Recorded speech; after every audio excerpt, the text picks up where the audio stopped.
Pemirsa, Samsung Electronics telah menandatangani kontrak pasokan semikonduktor senilai 16,5 miliar dolar Amerika dengan Tesla.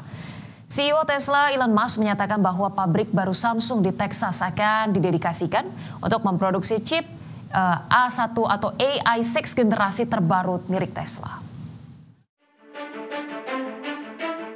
Raksasa teknologi asal Korea Selatan, Samsung Electronics, mengumumkan bahwa pihaknya telah menandatangani kontrak pasokan semikonduktor senilai 16,5 miliar dolar Amerika dengan Tesla.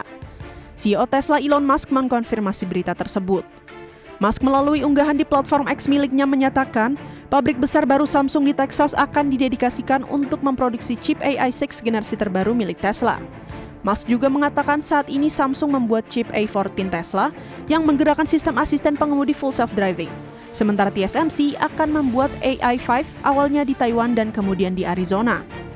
Jika yang dimaksud Musk adalah pabrik Samsung di Taylor, Texas, maka kontrak ini bisa menjadi penyelamat proyek yang sempat tertunda akibat kesulitan Samsung dalam mengamankan klien besar. Kontrak yang akan berjalan hingga akhir 2033 ini datang di tengah tekanan yang meningkat terhadap Samsung, yang tertinggal dari pesaing seperti TSMC dan SK Hynix dalam pengembangan chip kecerdasan buatan. Ketertinggalan ini telah menekan laba serta kinerja saham Samsung. Berbagai sumber, IDX Channel. Pemirsa, merger senilai 8,4 miliar dolar antara Paramount Global dan Skydance Media resmi mendapat persetujuan Federal Communications Commission Amerika Serikat. Persetujuan ini membuka jalan bagi Skydance untuk mengambil alih Paramount beserta anak perusahaannya. Federal Communication Commission atau FCC Amerika Serikat resmi menyetujui akuisisi Paramount Global senilai 8,4 miliar dolar Amerika oleh Skydance. Kesepakatan ini akan menempatkan berbagai aset hiburan ternama termasuk jaringan televisi CBS, studio Paramount Pictures, dan saluran anak-anak Nickelodeon di bawah kendali konglomerat teknologi David Ellison, putra pendiri Oracle Larry Ellison. Ketua FCC Brendan Carr menyambut baik akuisisi ini dengan menyatakan bahwa Skydance telah memberikan komitmen tertulis untuk memastikan program berita dan hiburan CBS akan mewujudkan keragaman sudut pandang di seluruh spektrum politik dan ideologis. Namun yang paling mengejutkan adalah komitmen Skydance untuk tidak mendirikan program DEI atau Diversity, Equity, and Inclusion, sebuah keputusan yang mencerminkan pergeseran politik signifikan dalam industri media Amerika. Carr menjelaskan bahwa orang Amerika tidak lagi mempercayai media berita nasional warisan untuk melaporkan secara penuh, akurat, dan adil. Ia berharap komitmen-komitmen ini akan memungkinkan CBS beroperasi demi kepentingan publik dan fokus pada liputan yang adil, tidak bias, dan berbasis fakta. Pernyataan ini menandai langkah maju dalam upaya FCC untuk menghilangkan bentuk-bentuk diskriminasi DEI yang merugikan.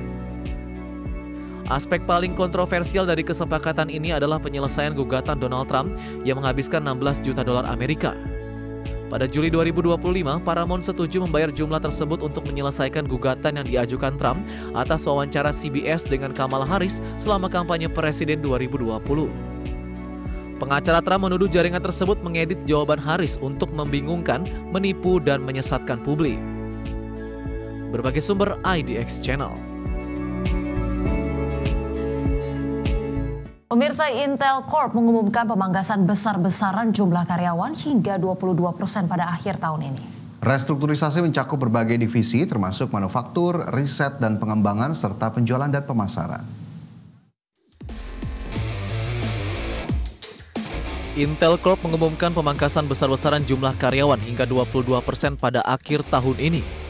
Jumlah karyawan Intel yang tercatat sebanyak 96.400 orang pada akhir Juni 2025 akan dikurangi menjadi sekitar 75.000 orang melalui berbagai mekanisme termasuk pengurangan alami dan pemutusan hubungan kerja.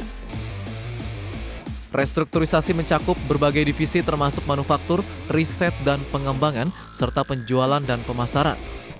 Meskipun Intel belum merinci pengurangan per divisi, perusahaan menyatakan setiap keputusan dibuat dengan mempertimbangkan dampak terhadap inovasi produk dan layanan pelanggan. Fokus utama akan dialihkan ke pengembangan teknologi fabrikasi lanjutan termasuk proses 3 nanometer serta riset komputasi kuantum demi memperkuat daya saing melawan rival seperti TSMC dan Samsung.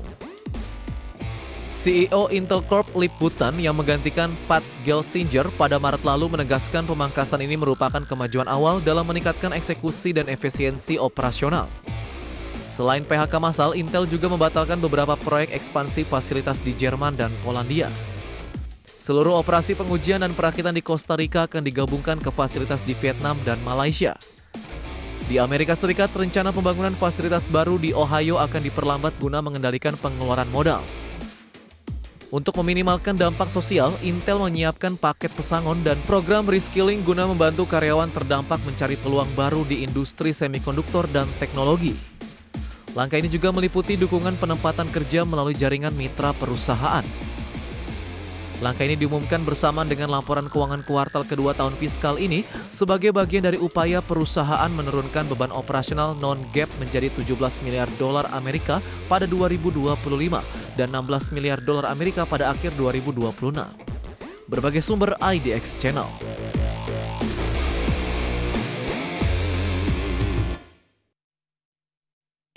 Masih di Prime Market Highlights pemirsa, Presiden Amerika Serikat Donald Trump dan Presiden Komisi Eropa Ursula von der Leyen pada minggu kemarin mengumumkan telah mencapai kesepakatan tarif resiprokal dengan tarif dasar 15%. Dalam pernyataan bersama usai pertemuan di South Ayrshire, Skotlandia pada hari Minggu sore waktu setempat, Donald Trump mengumumkan kesepakatan antara Amerika Serikat dan Uni Eropa terhadap tarif masuk sejumlah komoditas strategis asal Uni Eropa ke Amerika Serikat.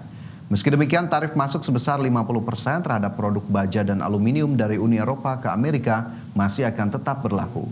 Di sisi lain, sebagai syarat pemberlakuan tarif resiprokal, Uni Eropa telah sepakat untuk membeli produk energi asal Amerika senilai 750 miliar dolar. Selain itu, Uni Eropa juga akan menambah investasi asal Amerika Serikat senilai 600 miliar dolar Amerika. European Union is going to agree to purchase from the United States $750 billion worth of energy, $750 billion worth of energy.